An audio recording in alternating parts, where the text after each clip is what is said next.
Welcome to the Accent Training Podcast, a podcast where I teach you how to harness the potential of your spoken English. My name is Pat. I'm from Toronto, that's in Canada. And today I've just got a nice quick episode for you. I'd like to tell you how to pronounce the word schedule. In my accent, we'd say schedule. In other accents, it may sound a little more like schedule, making a schedule. But not where I'm from. Where I'm from, we'll say schedule. So what's the difference here and how does this apply to you? Well, the spelling of this word is S-C-H-E-D-U-L-E. The American accent pronounces this S-C-H-E like scare, making a k sound. Scare. The American accent then takes the D and the U and kind of blends the sounds together to make a j. As if it's like a J and a schwa sound. J. Sketch. And then we just ease our way into a dark L. Oh, in the ending. Schedule. A dark L. That's when we have L at the end of a word. We call it a dark L. Oh, schedule. Now, as I mentioned, the British accent will make a little bit more of a schedule, where the S-C-H-E is held out as if it's like an S-H. Shh.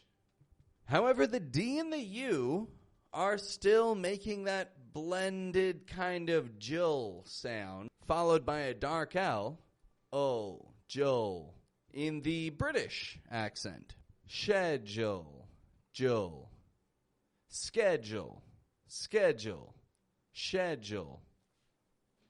Now, in all honesty, both of these are acceptable in pretty well all spoken English. People will understand you either way.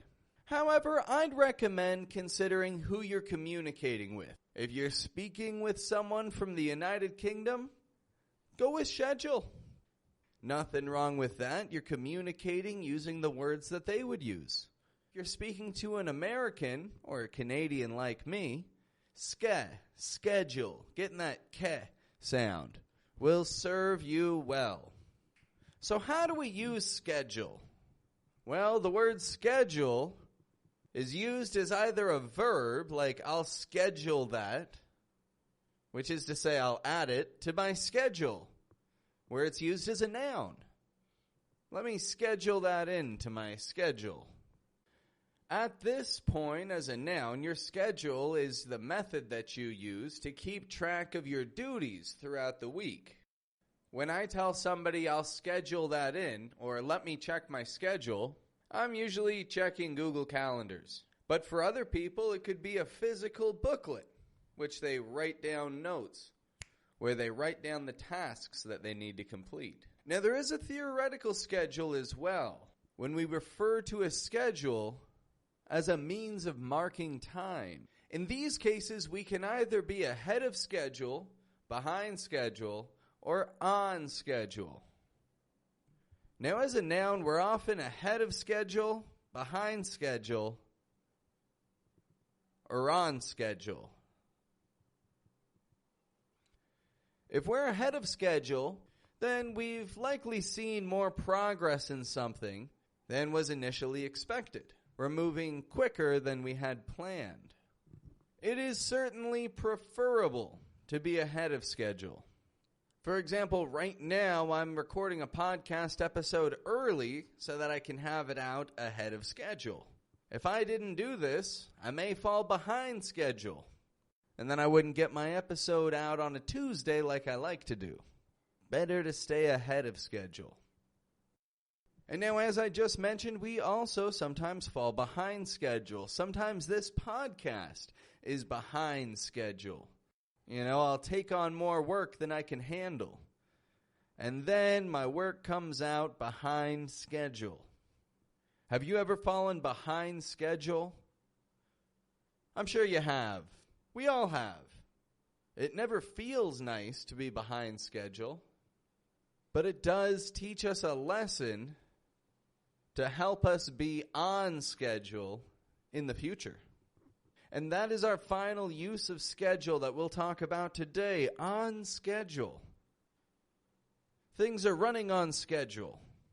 If you're planning a wedding, a lot of people are planning weddings right now. You need everything to be on schedule. In my wedding, the pastor showed up 45 minutes behind schedule. I think he got lost on the way to the venue. And he was behind schedule when I needed him to be on schedule. Isn't that a nightmare? A wedding? Everything's got to be on schedule on your wedding. Well, anyway, these are my tips for you today, my friend. Schedule, or schedule, depending on who you're speaking with. We can schedule something into our schedule. We can run ahead of schedule, run behind schedule, and be on schedule. And the wonderful thing about podcasts is that you can now fit an English class into your daily life without falling behind schedule. Thank you for taking the time to schedule in a little chat for today. I appreciate your attention and your patience. And if you haven't already, make sure that you hit subscribe to this podcast so that you're updated as soon as I have more lessons out for you in the days to come. Have a good one, folks.